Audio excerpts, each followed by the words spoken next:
dewa sugata marang sureng perang udan arum-arum intan wing awiyat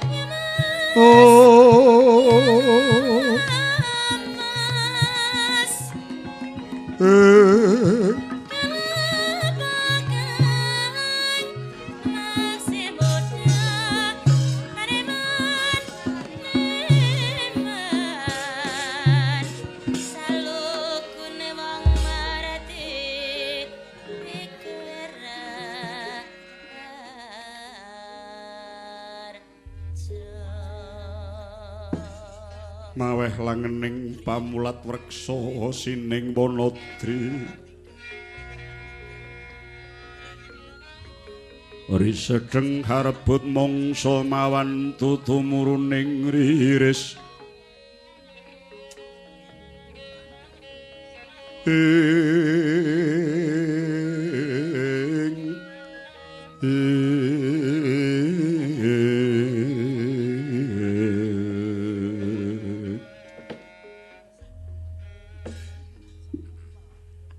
Raden aja kaget dene aku agawe jugaring Subratanira Raden Werkudara.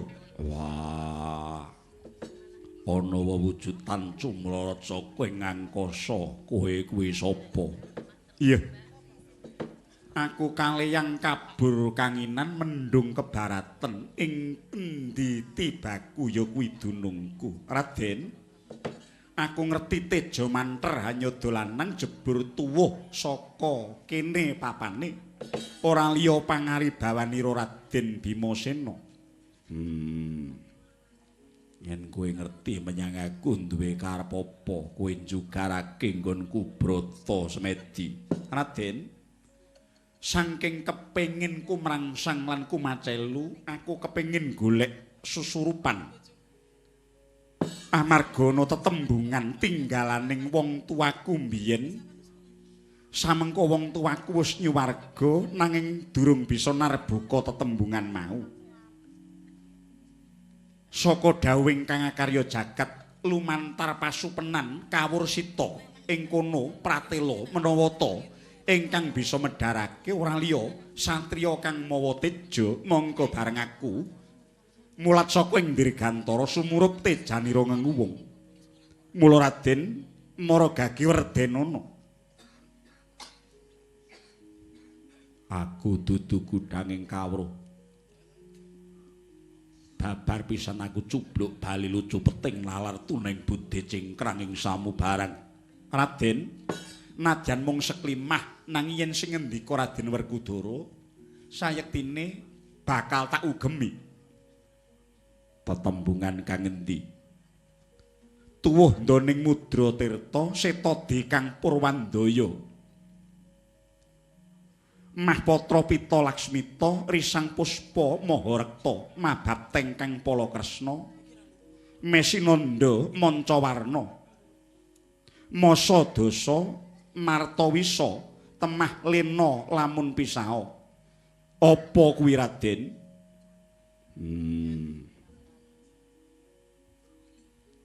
Manut pangrasaku tuwuh ndoning Mudra Tirta iku tuwuh ana tengahing banyu tegese tuwing pramana kuwi ana ing pambudi. Banjur Setadi kang Purwandaya iku maknane tembung putih tegese putih wite. Witing permana iku merga saka suci mula putih. Mahpatra Pita Laksmita iku tembung ingkang mawa surasa teges.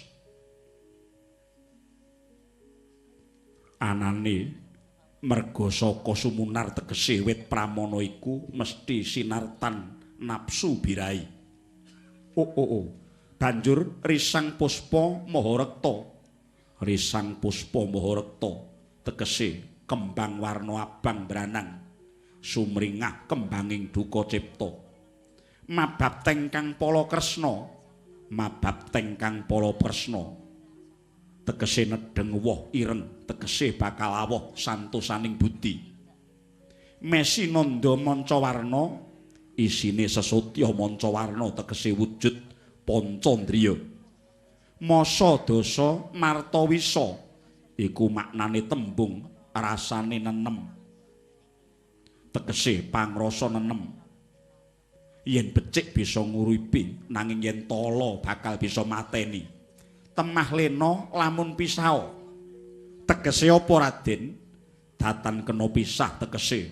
Lamun pisah teman kudu tumeka ana ing jaman wekasan ya ing jaman pungkasan. Tansah marpamoring suksma sinuksma ya winah ya ing ngasepi. Sinimpen telenging kalbu pambukaning warana. Wong wilahing Mastuna sidam sekaring kono langgeng. Raden Werkudara sumrupa ulun Bathara Widayata. Saliraning wahyu widayat ya wahyuning kamulyan. Wengakna kasuwarganmu. Ing kono ana sasana pepadang sira pantes dadya sasana ulun. Panjinging widayat ana ing angganing kaki Bratasena.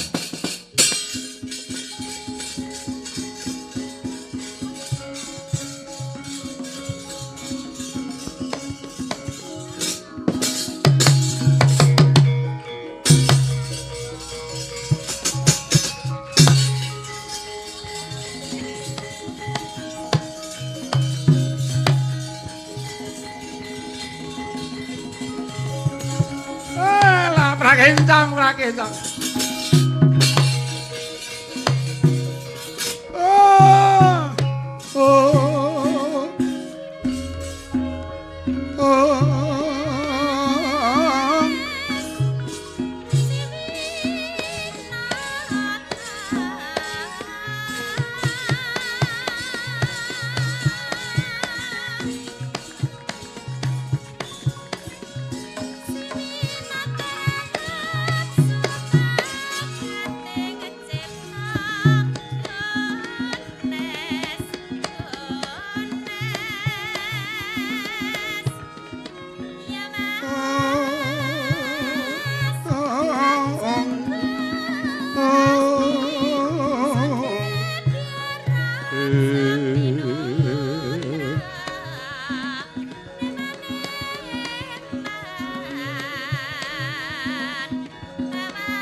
Genjang wak mbok lalang.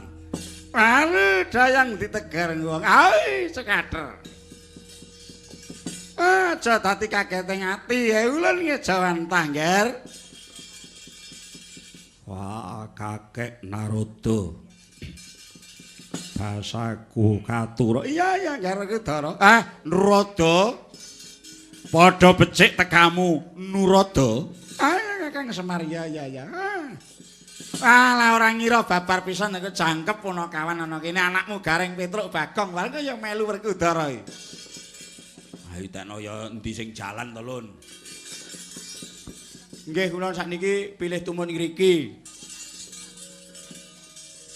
Nami kula Melet. Kula tumut. Bagong iki nggih. Ana parigawe apa nggugah nggonku Semedi. Nger. Kowe mau wis tita pamawas Pramana Jati, kowe wis nampa wahyu widayat. Ulun saka geganamu ningani perkara iki. Panaturake panuwun. Narada iki momong aku entuk gawe. Iya Kakang Semar iki entuk wahyu widayat. Wahyu widayat ki apa to? Wahyu ning kamulyan. Wahyu ning kamulyan. Ndara kula entuk wahyu widayat non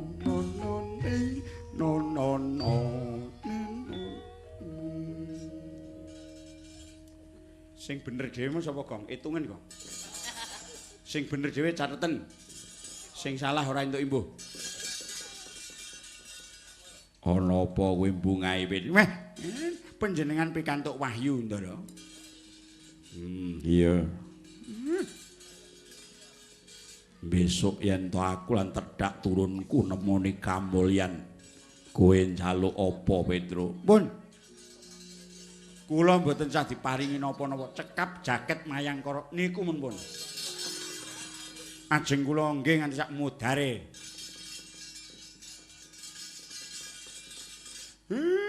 Kula mboten nyuwun niku beskap ping niku. Kula pun remen niku mboten ajeng kula kekke sinten-sinten. Wah, nggen kula sing setunggal dipeta cipta.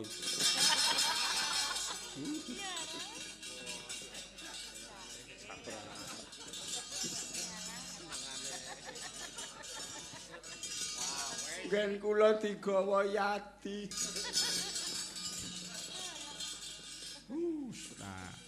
Petro kowe mundur ta, Tro? Oh, iki jagongane kok ya ora nglinggahi. Ene. Panjenengane rada ngriki ngaten lho, rada Jakarta apik-apik ora. Oh, ngoten. Wah, klambine sembagi. Iki mesti sing digarap Randimo iki mesti. Sing ngene iki. Prakencang. Wis. Dewa kok nggo mayang ora. Bratasena ana dawuh mapa? Papali dawing dewa. Sapa wae titahing nampa wahyu iku seranane jroning 40 dina 40 bengi ora kena gepok singgel sipating wanita. Nadyan kuwi bojomu dhewe ora kena ya. Lah nek bar 40 dina 40 bengi kena. Merga jroning 40 dina 40 bengi kuwi isih ngremake daya pangaribawaning wahyu supaya jenak mapan ana ing nganggo kita, ngono. Mengkono. Saguh. Aja meneh mung 40 dina 40 bengi, mbok 100 dina 100 bengi. Lah, iki. Ora kok dadak 40 dina 40 bengi ngono. Lah tujune kok Ndara Werkudara. Upama kula apa ora garing. Ora caturan karo dapurmu. Kakang Semar, apa Nurada? Momongemu iki wis kasembatan ngregem wahyu widayat. Ya saliraning wahyu kamulyan ya Kakang. Iya, syukur mangayu bagya. Werkudara, piye Kakang Narada? Ibarate wong nampa kanugrahan iki kaya wit sing saya dhuwur mesti saya gedhe angine. Mula sing sabar drana lila ing bono lega ing pati. Aja panas baran aja jael metake ladigang adiguna. Sumonga sesongaran mundhak andadekake abring ponang wahyu ya nggih. Iya ngestokke dawuh. Mangsa bodho. Kakang Semar nggon nunggu karo Mama Aulan bali makayangan.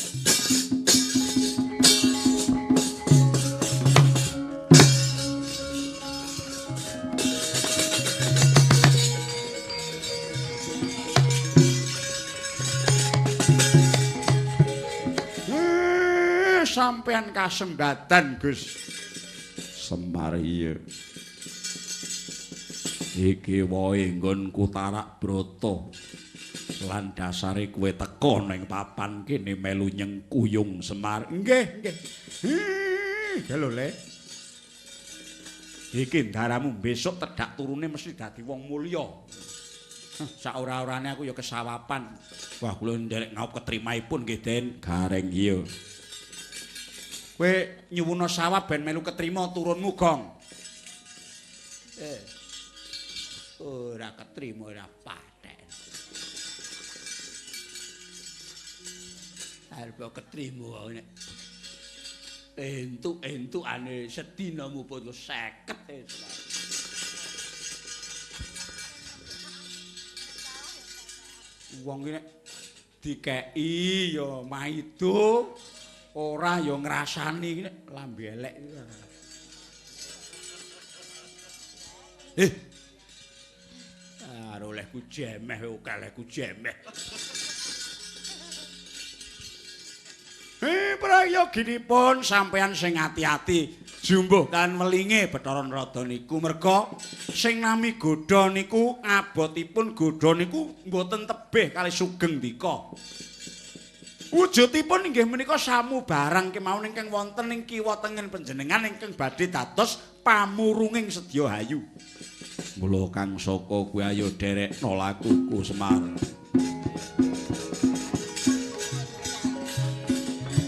Tentang ning samudra ngangot